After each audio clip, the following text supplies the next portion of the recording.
Hey everybody, welcome to episode 11. Today we've got a gold McCree on Dorado.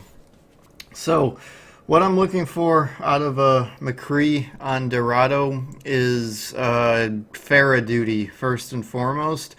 And then after that, if the defense is running a dive comp, trying to protect healers from a Tracer, a Genji, maybe even a Winston to some degree. Kind of really sticking to the cart, maybe occasionally flanking around for high ground. But really, I'm expecting him to be on Farah duty. Like, we haven't done a lot of hit scan videos yet on Overwatch Coach. And what's a hit scan for those that maybe aren't familiar with the term? It's kind of the point and click heroes, like a soldier, a McCree, Bastion to some extent. A hero where there isn't any real drop off in terms of bullet trajectory.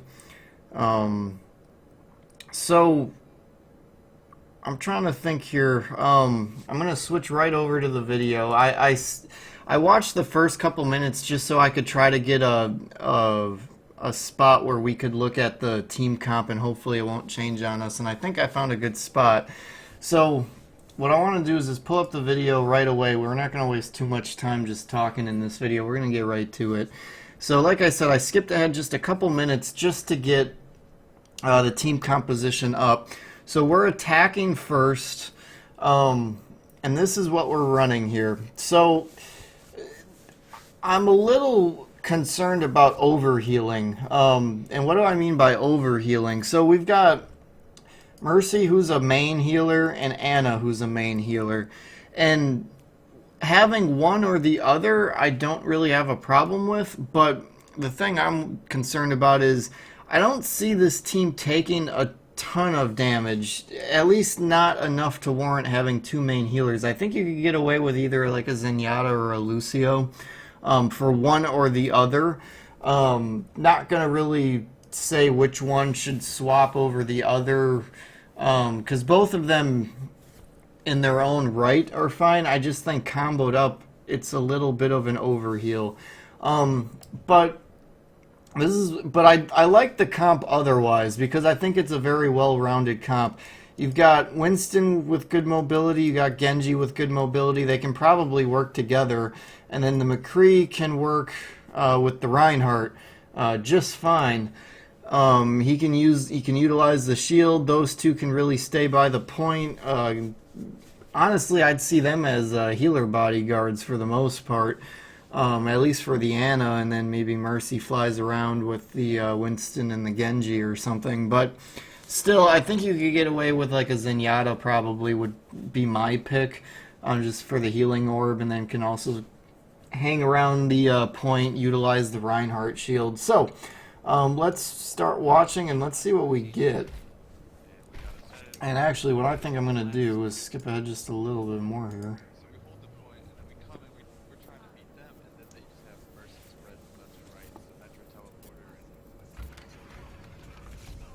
Oh. Alright, so this is something I see a lot of people do. So, and I see this at high elos too. Like I've seen master players do this. So I'm not necessarily pointing this out and knocking you. This is it's a bad habit that a lot of people do. So the door is right here.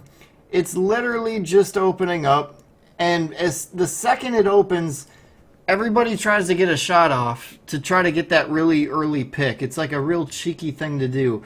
And for whatever reason, everybody just plays into it. Oh, the second the door opens, it's the main entrance out, and then bam, they get hit and they get killed, or they get taken to like low health, and then they're just standing back at the spawn again as if that minute in spawn wasn't long enough. First of all, I think for you, it probably would have been better to come out this way, and then that way you'd be able to shoot that way, up top. Or you could try to come out here and shoot up top, but I'd prefer this way. I don't think you don't really need to come out this way. I think the tanks coming out that way, the Genji coming out that way, would be fine. But you gotta stay behind the shield, especially coming out of spawn in that situation. I don't know. Like I said, it's just a really bad habit I've seen a lot of people do.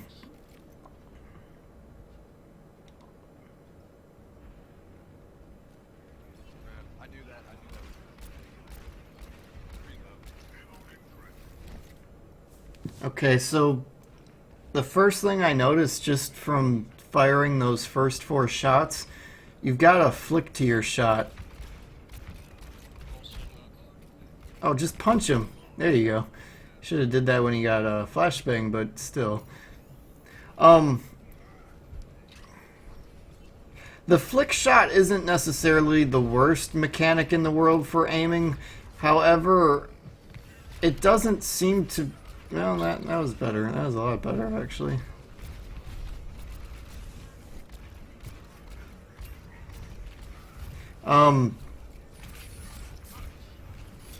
You know, and here's the thing with McCree.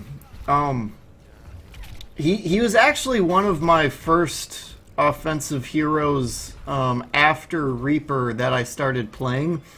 So I started playing him real early on. And I should note, for anybody watching this, this is before McCree gets his high noon buff. We're probably a few days away from that patch going live. So he doesn't have that yet. And the thing with McCree is that the high noon is one of the worst ults in the game in its current state before the buff goes out. I think that'll change after, but as of right now, it's one of the worst. But I think his kit, just in the general sense, is one of the best. But it's also one of the higher skill cap kits for McCree. You gotta be able to land headshots, and I haven't really noticed you going for headshots. I know you've landed a few, like I've heard the clinking noise, so I know you've gotten some, but that's a good fan the hammer. But imagine if you kept your flashbang for that tracer. Like, your flashbang targets aren't the greatest. It seems like you just flashbang to flashbang, but you're not really saving it for the heroes you should be saving it for. Like, for example, a Roadhog, you don't need to flashbang a Roadhog. A Zenyatta, you usually don't need to flashbang a Zenyatta unless you get in trouble. A Soldier is a good flashbang target. Granted, he just got the jump on you. That Tracer, though, I'd be saving my flashbang for that Tracer, like, every time she comes around, because you basically got to defend these healers from that Tracer. Ooh, he jumped right over it that time. So that would be one of the first things that I'd point out. The other thing is just aiming for headshots a little bit more. I like that you're not necessarily afraid to fan the hammer when you do get the flashbang, which is fine. But what you might want to do for practice is start, instead of like fanning the hammer, go for headshots. And just do it as practice. Because once you start landing headshots as McCree, you'll most likely be getting gold damage most of the time. I mean, ooh, that was a good high noon. I don't know. My rule of thumb whenever I play McCree is if I can get anyone in my high noon, like just one kill, I consider it a good high noon. So the fact that I think you got 2 and then you ended up finishing off a 3rd, that's a really good high noon. You just kind of caught him off guard as a flanking McCree, which is fine. That's basically what you have to do as a McCree. It's like you kind of have to pop off the high noon, like on high ground, and then kind of stand back a little bit so they don't know exactly where it's coming from, and then poke your head out and then try to get a shot off. There you just kind of came from a different area where they weren't expecting you. So you're doing this flanking thing again, and you can tell, well, here we go. Yeah, see, all right. That's kind of overextending. Like, you should have kind of fell back when you noticed your team starting to get pushed back, or trying to take high ground and get a better position. If you were high ground, you probably could have got off some pot shots. Who knows? Maybe even get a pick.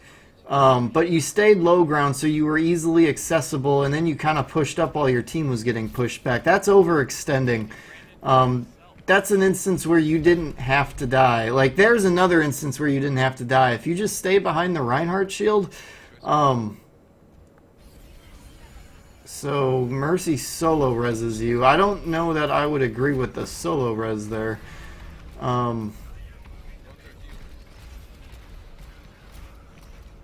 So you miss a lot of shots. I understand Soldier's not the easiest target in the world to be hitting. But even like on a Winston, you're missing a lot of shots. We got to work on accuracy.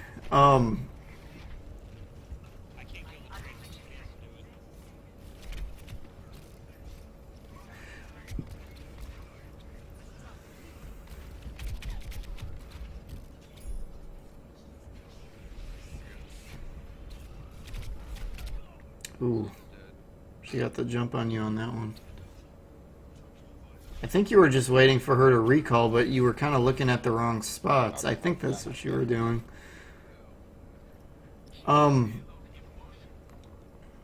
of your flanks have been effective, but I would expect you to really be hanging with your team a little bit more. Now this would be a good high noon spot actually. Like, you just have to bait the hook. Or if you communicated with the Reinhardt, he could have helped you with the high noon on that one. Because all he'd have to do was hold his shield up in front of you, you high noon. There would have been nowhere for those two to go. I mean, maybe you'd have to settle for doing like a 90% damage high noon on the Roadhog or something. But, you know, you would have killed, I think that was a soldier. But you still have it. You haven't wasted it or anything. So it's, yep. That was a good little combat roll to get away from that. That's actually, now that I bring up the combat roll, I haven't really seen you do that in the middle of a battle.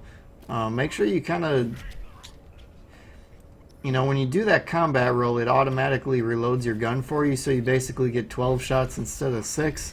You know, for instance, like when you flashbang the Roadhog and you did a fan the hammer about a minute or so back, you could have did a combat roll and probably got another 6 shots into him.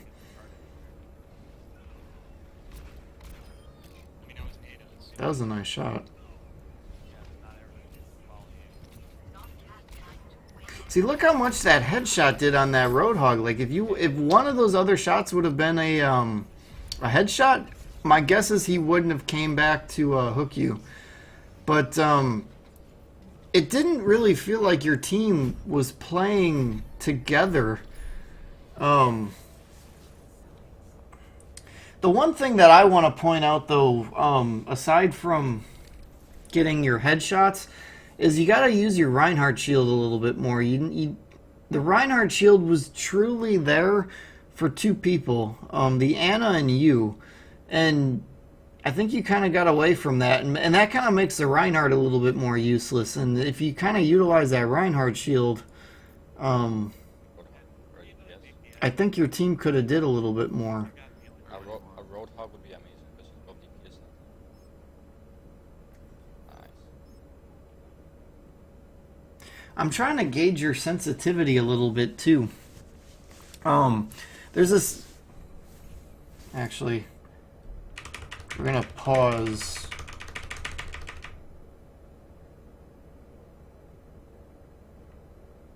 Right there. All right. Before we get into this team composition, I want to give you a tip for mouse sensitivity. And what I want you to do is go into the practice range where all the bots are kind of like on their little tracks and shooting at each other and stuff like that. And when you first come out of spawn, there's 2 bots that just kind of stand still, and there's a range distance.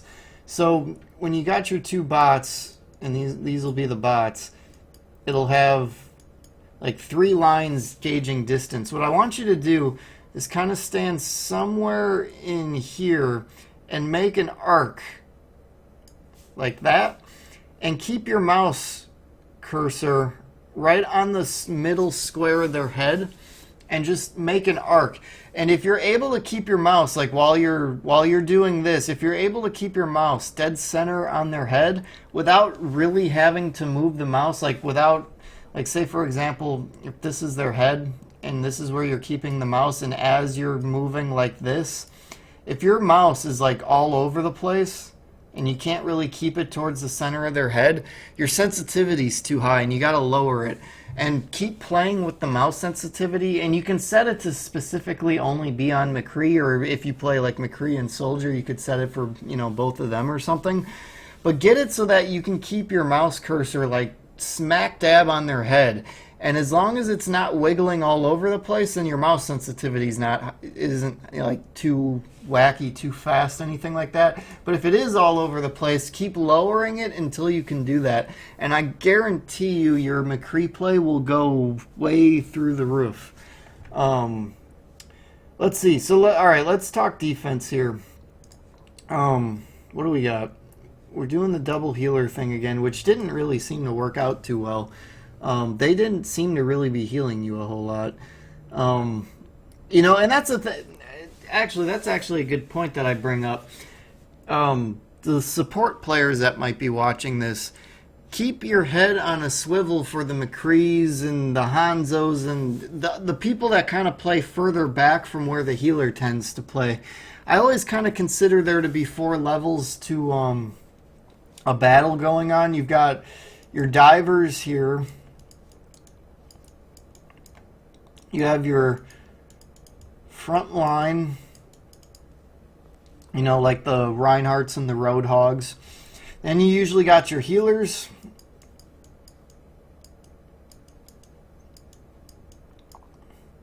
And then you got, now this one can vary a little bit, but you've got like hit scans, you've got snipers, you got maybe people on Farah duty, and it's always this row here that tends to get neglected in healing. A good healer is going to keep their head on a swivel, know exactly where your whole team is, and your job as a healer is just to monitor the health bars of everybody, making sure everybody can stay aggressive. And I don't think they really did that with you. Now, granted, part of it was because you were flanking so much and away from your team, but you know, you have a Mercy on your team, and if you maybe flanked with the high ground, you could have gave the Mercy an escape route when she gets in trouble, then she could fly to you. So kind of focus a little bit more on taking high ground. But we're basically running the same comp, except now we have a Mei and a Roadhog over a Genji and a Winston, so we're doing more damage. The Mei is the only one I'm questioning, but I think it can work out. I don't really hate this comp. I didn't really hate the first comp either. I think the only thing I really hated about it was just it didn't seem like just too much healing, and it didn't really feel like you guys were really kind of playing and complementing each other very much. So I think it was just kind of a clash of play styles, really, because if you've got a Winston and a Genji on attack, you've already got 2 flankers. The McCree flanking thing, I don't know that we necessarily needed as much of it. I know it worked out once or twice, but I think it kind of hurt in the long run. I think if I were you, I'd probably have been playing on the point more, utilizing the Reinhardt shield, utilizing the cart for some of the healing, staying with the healers a little bit more, that sort of a thing.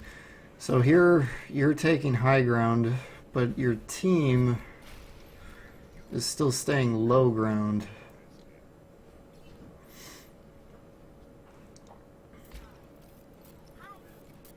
So you're in the right position, but your entire team is not. I don't know why they're just hanging there. Like in a case like this, I'd be looking at you to say, hey, let's get to the high ground. Because right now, I don't know what they plan on doing down there. That's really strange. Anna's already been picked.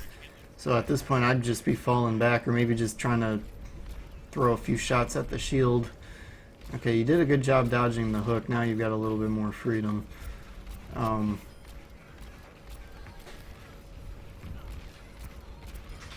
Good shot on the Mercy. Good target priority.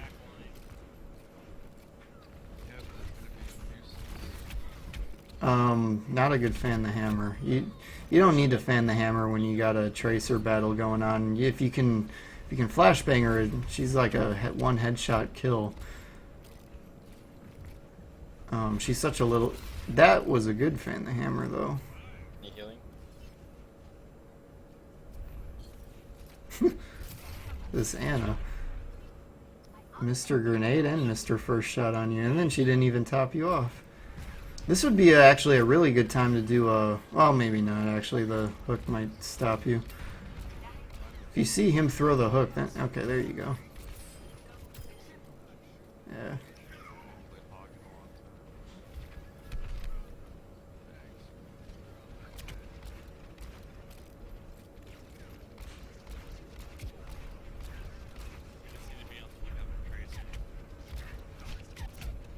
Well, considering they started completely out of position and the Anna got herself picked, you guys are doing a good job holding right here.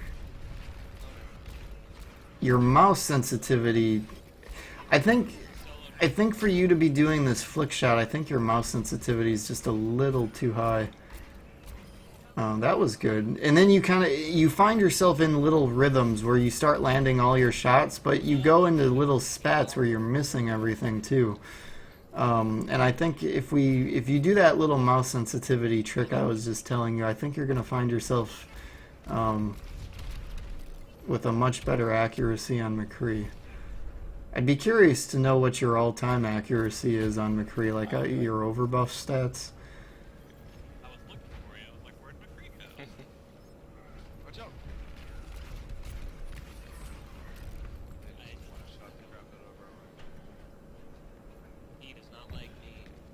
I don't know why you jumped down there. I get that you thought you were getting flanked, and that's good to check, because I was wondering if you were ever going to check that. And I was also wondering if they were ever going to make you pay because you weren't really checking that. So I like that you looked for it, but I don't know why you jumped down there. You should have just stayed high ground. There wasn't a big reason to do that. Or if you jump down, go back up, because there was nothing going on there, and you put yourself in a easy position to get picked, and that's what happened. You got picked. But your team looks like they're holding though.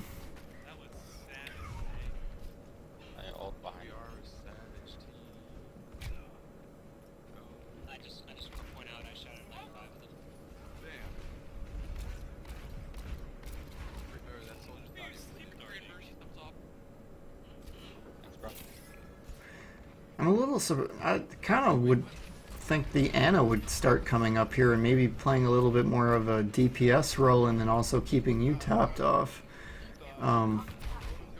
Ooh, that was weird. That was like a delayed flashbang. You must have tossed that thing up.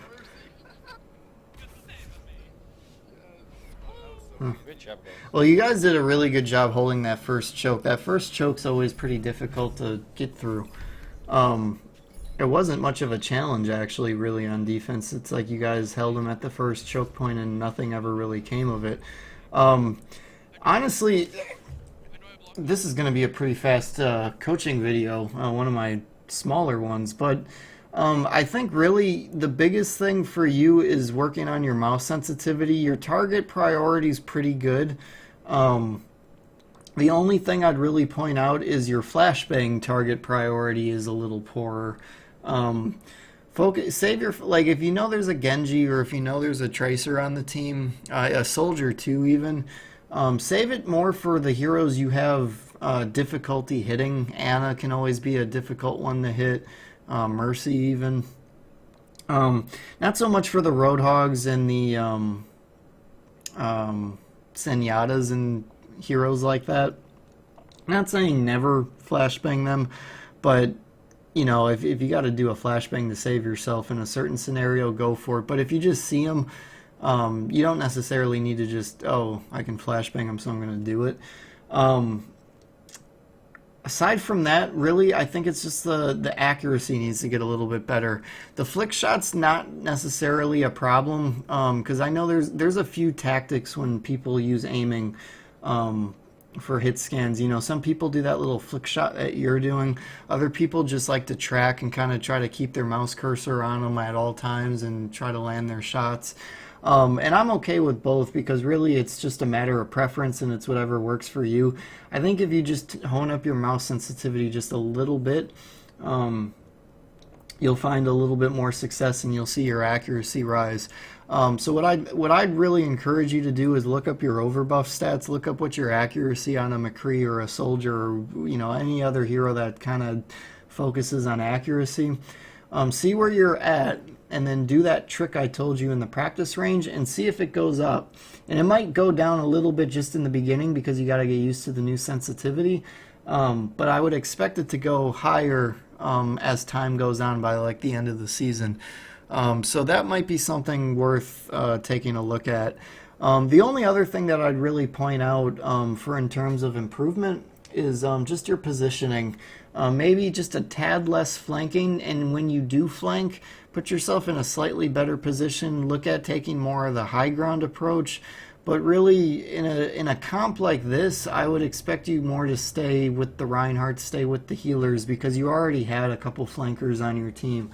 So it's really just comes down to understanding what your team comp can do and what you need to do in the role of that particular team comp.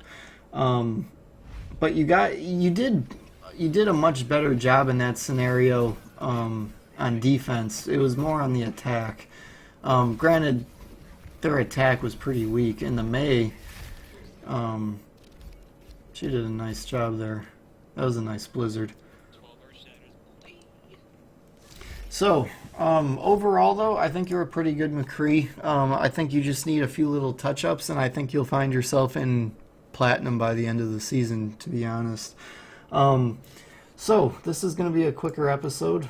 Thank you guys for watching, and if you guys want to submit anything, I've got a couple videos I'm sitting on right now.